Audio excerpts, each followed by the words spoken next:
The Green Party supports the creation of a claim of action and a right to recover inherited wealth and other profits accumulated from the slave trade for the benefits of a reparations trust fund.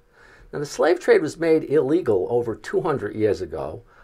Slavery was abolished about 150 years ago as the result of a war that devastated the economy of the South.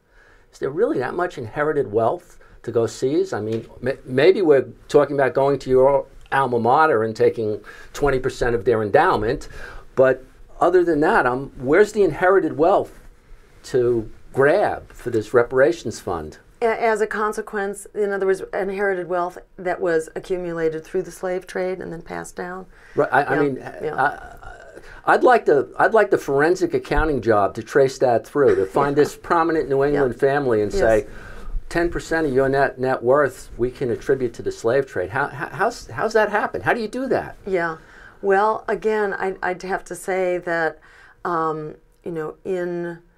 in broad theory, that reparations, I think, are legitimate.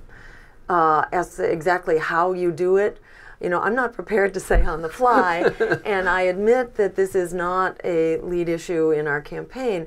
We're calling for racial justice now and for economic justice now, and I think that is kind of foremost on the minds of most people out there who really want to see jobs. And as you're probably well aware that the average African American family coming into this millennium had about 10 cents on the dollar of an average Caucasian family. 10 cents on a dollar. That's a pretty staggering figure.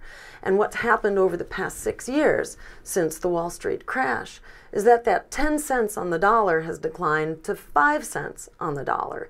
So people of color are really taking it on the chin right now in the inequities happening right now. And I think before we move on to reparations, we can start from right where we are right now by going a long way, by providing jobs, by providing quality education, including public higher education for those who want to go on to have a degree, by providing health care as a human right through Medicare for All. And all of these investments fundamentally pay for themselves. They are investments that essentially return the investment many times over, particularly for health care as a human right through Medicare for All and through education. So that's where I would start, by establishing reparations right now in the 21st century for the enormous inequities that people of color are carrying. Not to mention also the foreclosure crisis, which has targeted, predatory lending, targeted communities of color, targeted the elderly, and has absolutely devastated those communities.